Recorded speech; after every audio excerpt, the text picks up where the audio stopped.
अगर टीसीएस नहीं दिया और ये बात में सच्चाई है तो ये कमजोरी किसका है? आपका कमजोरी है। आप टीसीएस को हायर किए हैं एग्जाम के लिए, सारा प्रोसेस के लिए, तो टीसीएस को आप ना गाइड करेंगे कि मुझे इतना दिन में सारा चीज़ चाहिए।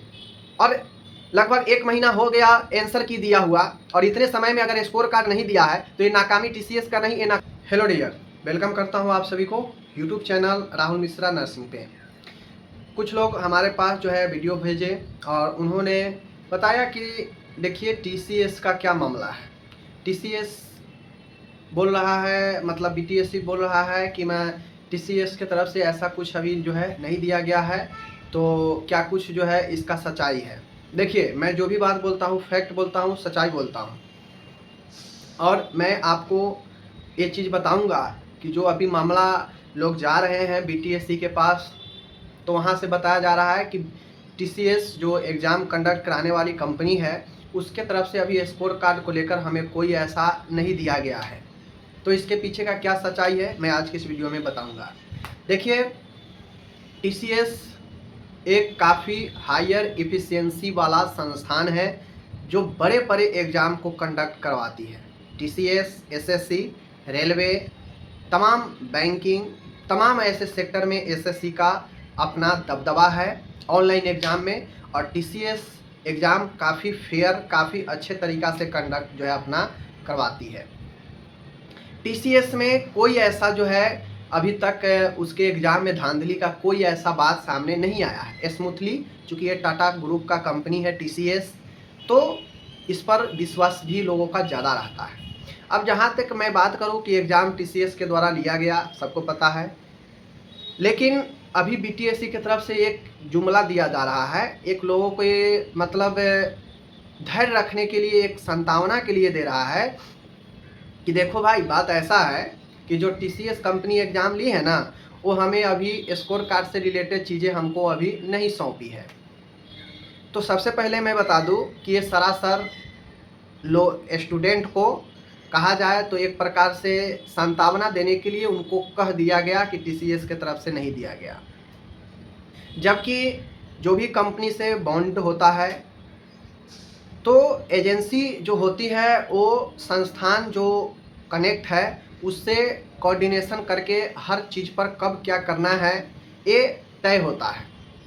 अगर बीटीएससी ने कह दिया कि मुझे सॉफ्टवेयर चाहिए फॉर्म भरने का इतने दिन तक, हमको इतने समय तक जो है लेकर चलना है फॉर्म भरने का, तो टीसीएस इतना क्षमता वाला कंपनी है कि वो अगर 2 दिन में कह देगा कि मैं सॉफ्टवेयर तैयार कर दूंगा तो 2 दिन में तैयार कर देगा।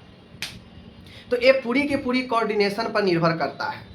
बीटीएससी अगर कह दिया होगा कि हाँ भाई आप फ्री है, आप निश्चिंत से स्कोर कार्ड बनाइए, कोई दिक्कत नहीं है, मुझे टाइम का कोई बाउंडेशन नहीं है, तो टीसीएस भी उसी प्रकार से अपना काम कर रहा होगा। टीसीएस के पास तो एक प्रोजेक्ट रहता नहीं है, वो दूसरे प्रोजेक्ट पर अपना काम कर रहा होगा। और इधर स्टूडेंट को बताया जा रहा है कि भाई टीसीएस ने हमें अभी इसके बारे में कुछ सौंपा ही नहीं है। तो हम एक बात पूछना चाहते हैं, मालिक टीसीएस का आप है, आप उसको काम दिए हैं या टीसीएस आपको काम दिया है? सीधी सी बात है, आप सरकारी संस्थान हैं, आप टीसीएस को वर्क दिए हैं, टेंडर दिए हैं एग्जाम के लिए, या टीसीएस आपको दिया है? अगर मैं अपना किसी से काम करवाऊंगा तो मैं उससे बोल दूंगा कि भाई देखो इतना समय है तुम्हारे पास, इतने दिन में काम करके दे देना है।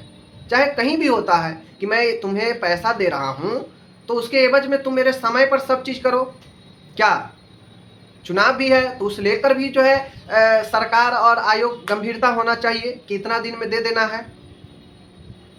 अगर टीसीएस नहीं दिया और ये बात में सच्चाई है तो ये कमजोरी किसका है? आपका कमजोरी है। आप टीसीएस को हायर किए हैं एग्जाम के लिए, सारा प्रोसेस के लिए, तो टीसीएस को आप ना गाइड करेंगे कि मुझे इतना दिन में सारा चीज़ चाहिए। और लगभग 1 महीना हो गया आंसर की दिया हुआ, और इतने समय में अगर स्कोर कार्ड नहीं दिया है तो ये नाकामी टीसीएस का नहीं, ये नाकामी आपका है। और आप स्टूडेंट को ये कह के भेज देते हैं कि टीसीएस हमें स्कोर कार्ड का चीज़ें नहीं दे रहा है। ये पूर्णतः सत्य नहीं लगता है। जो टेक्निकल चीज़ों को समझता है उसको पता है कि ये टेक्निकल चीज़ें कितना फास्ट होता है काम करना। इसमें आप ये बहाना नहीं कर सकते हैं कि टीसीएस हमें नहीं दिया, हाथ से तो चेकना नहीं है, हाथ से तो तैयार करना नहीं है कि भाई हाथ से तैयार करने में समय लगेगा। ये पूरी की पूरी सॉफ्टवेयर है। सॉफ्टवेयर में अगर कोई कुछ इनपुट देता है तो तुरंत उससे रिलेटेड बहुत सारा चीज़ें तैयार करके दे देता है। ये सब प्रोग्रामिंग का फंडा होता है। तो ये कह देना कि टीसीएस हमें नहीं दे रहा है, भाई टीसीएस आपको क्यों नहीं दे रहा है? आप टीसीएस को हायर किए हैं ना, टीसीएस तो आपको नहीं हायर किया है। तो टीसीएस को आप जब आप सारा प्रोसेस शुरू किए, जैसे आंसर की तुरंत दे दिया। जो लोग उम्मीद नहीं किया था कि 3 को लास्ट एग्जाम कंडक्ट करवाई गई थी, उसके बाद लोग ये उम्मीद लग के चल रहे थे, यहाँ तक कि हम सब लोग उम्मीद लगा के चल रहे थे कि 15 से 20 के आसपास आंसर की देगा। लेकिन क्या हुआ? आंसर की मात्र 5 दिनों के अंदर दे दिया गया। तो वहीं पे उससे कम फर्म वाले लोगों का 1-1 महीना, 15-15 दिन, 10-10 दिन पर आंसर की दिया गया, और सबसे ज़्यादा स्टाफ नर्स में था तो इसका 5 दिन में दे दिया गया आंसर की। तो ये बिना आपके निर्देश के थोड़ी ना हुआ होगा। आप जैसे निर्देश टीसीएस को देंगे वैसे ही टीसीएस काम करेगा। आपके अंदर में टीसीएस है ना, तो जैसा आप टीसीएस को सूचना देंगे, जैसा टीसीएस को निर्देश देंगे वैसा टीसीएस करेगा। और टीसीएस इतना पावर वाला है कंपनी कि वो आराम से चीज़ों को आप जब कहेंगे तब तैयार करके दे देगा। अब बताइए, सॉफ्टवेयर में संशोधन करना था, 23 को लास्ट डेट था, ऑर्डर आया 23 को लास्ट डेट था, और 10 दिनों के अंदर सॉफ्टवेयर में जो है चेंजेज करके और जो है 6 तारीख को दे दिया गया, फिर से फॉर्म भराने लगा। तो आप निर्देश देते यहाँ पे, तो क्या अभी तक संभव नहीं था स्कोर कार्ड गिरना? बिल्कुल संभव था। तो एक कह के भेज देना, एक कहीं से भी जो है एक लॉजिकल बातें नहीं है कि टीसीएस हमें नहीं दे रहा है। टीसीएस क्यों नहीं देगा भाई? टीसीएस को आप निर्देश तो दिए रहते कि मुझे 10 दिन में स्कोर कार्ड चाहिए, 10 दिन में दे देता। आपने निर्देश दिया कि इसका आंसर का जल्दी जारी करना है, तो जल्दी जारी कर दिया आंसर की। टीसीएस को तो आप जैसा निर्देश देंगे वैसा बना के वो आपको दे देगा। आप निर्देश ही नहीं देंगे, छोड़ देंगे, तो वो भी बेचारा क्या है, वो रेडी करके रखता है, जब आप मांगेंगे दे देंगे। उसमें दिक्कत नहीं है टीसीएस में। अगर कोई स्टूडेंट को लगता हो कि टीसीएस ऐसा कर रहा है, टीसीएस का भाई कोई रोल नहीं, वो थर्ड पार्टी है, सरकार उसको पैसा दे के रखी है। अगर वो काम सही से नहीं कर रहा है तुरंत उसको जवाब लिया जाता है, ऐसा थोड़ी ना होता है। तो ये अपने साइड से पाला झाड़ने की बात है कि टीसीएस हमें नहीं दे रहा है, चाहे ये है वो है, समझ गए। दूसरी चीज़ें, ये बहाली देखिए, ये बहाली अब इसमें कोई डाउट नहीं है कि ये बहाली अब चुनाव के हाथे चढ़ने जा रहा है। जी हाँ, ये बहाली चुनाव के हाथे चढ़ने जा रहा है। अगर मान गए जो प्रोसेस है वो, अगर आचार संहिता के बीच में अगर प्रोसेस इसका शुरू नहीं रहता है तो फिर बहाली चुनाव के हाथे चढ़ने से अब कोई नहीं रोक सकता है। ये बात हकीकत है, क्योंकि आपको पता है कि अभी जो समय डेट है, अभी सितंबर में, इसी डेट के आसपास आचार संहिता आपको अक्टूबर के फर्स्ट वीक तक लग जाना है। तो आपको पता है अभी स्कोर कार्ड देना है, स्कोर कार्ड के बाद जो है क्वालिफाइड डिसक्वालिफाइड दिखाता है, देन उसके बाद लिस्ट देता है डीवी के लिए। डीवी के लिस्ट अब इतना लंबा चौड़ा लोग क्वालिफाइड होगा तो डीवी तो उसका 10 दिन से कम चलेगा नहीं।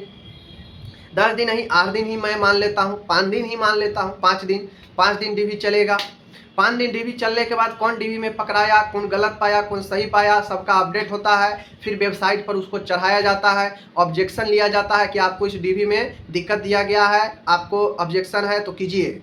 फिर ऑब्जेक्शन 2-3 दिन फिर समय लेगा उस ऑब्जेक्शन का निराकरण करने का। फिर ऑब्जेक्शन निराकरण करने के बाद जो है आपका आगे का प्रोसेस होता है जो लिस्ट दिया जाता है। तो इन सब प्रोसेस में ऊपर से पैरामेडिकल का वैकेंसी सिर पर चढ़ा है, तमाम बहाली बीटीएससी के सिर पर चढ़ा है। तो क्या ये पॉसिबल है कि वो स्टाफ नर्स के बहाली को क्लियर कर देगा? क्लियर कर सकता है। तो उधर आपका इधर माजरा सिर्फ जो है बीटीएससी और टीसीएस वाला ही मामला नहीं है, मामला केस का है। तो केस में भी जो है कुछ उसका आगे का प्रोसेस नहीं बढ़ रहा है। तो जब तक केस क्लियर नहीं होगा तब तक कहाँ से बहाली क्लियर हो जाएगा? ये तो मैं स्टार्टिंग से कह रहा हूँ कि जब तक केस क्लियर नहीं तब तक बहाली क्लियर नहीं। चाहे वो बहाली चुनाव के हथे चढ़े, चाहे वो पहले हो जाए, उसके लिए आपको केस क्लियर करवाना पड़ेगा, तभी जाके। देखिए, एक बहाना क्या हो जाएगा ना, अभी कुछ दिन में बीटीएससी की तरफ से ये भी बोला जा सकता है, स्कोर कार्ड दे देगा ना तो डीवी के लिए ये भी बोला जाएगा कि कोर्ट का निर्णय अभी नहीं आया है, कोर्ट का निर्णय आने के बाद ही डीवी का क्लियर हो पाएगा कि किसका डीवी करवाना है, किसका डीवी नहीं करवाना है। ये कल होकर स्कोर कार्ड के बाद बीटीएससी यही बोलने वाला है। क्यों? क्योंकि मामला कोर्ट में है, तो कुछ लोगों का समस्या है डीबी में किसका करवाना है किसका नहीं करवाना है, ये भी समस्या है। ये भी बीटीएससी बोलेगा आपको, ठीक है ना, ये हकीकत है भाई। बीटीएससी आप खुद समझिए, अगर स्कोर कार्ड देकर वो जिसका कोई दिक्कत नहीं है डीबी करवा भी लेता है, तो जब तक कोर्ट का निर्णय नहीं आएगा तो उन कैंडिडेट को क्या होगा जो नॉन आईएनसी नॉन बीएनआरसी है, उनका डीबी भाई कैसे कराइएगा। और बगैर उनके डीबी कराए हुए आप दूसरे को ज्वाइनिंग नहीं करवा सकते हैं, समझ रहे हैं। हो सकता है सब आप जो है इन्हीं में से करा ले तो उनके लिए कुछ नहीं बचेगा। तो एक साथ फर्म भरा है तो सबका एक साथ प्रोसेस ही होगा, बगैर कोर्ट के ऑर्डर का कुछ नहीं होगा। ये हकीकत है, चाहे चुनाव में बहाली फंसे या नहीं फंसे इससे कोई मैटर नहीं है। अगर चीज़ें जल्दी हो जाती हैं, कोर्ट का निर्णय आ जाता है, तो बीटीएससी के ऊपर डिपेंड करता है कि कितना जल्दी प्रोसेस को कर दे। अगर कोर्ट का ऑर्डर नहीं आता है, ऐसे ही चलते रहता है आगे की तरफ, सुनवाई नहीं होती है, तो फिर कोई भी इस बहाली को क्लियर नहीं करवा सकता है ऑर्डर से पहले और चुनाव से पहले। समझ गए, ये बातें आज मैं कह दिया। बाकी चलिए मिलता हूँ अगले वीडियो में, तब तक के लिए धन्यवाद।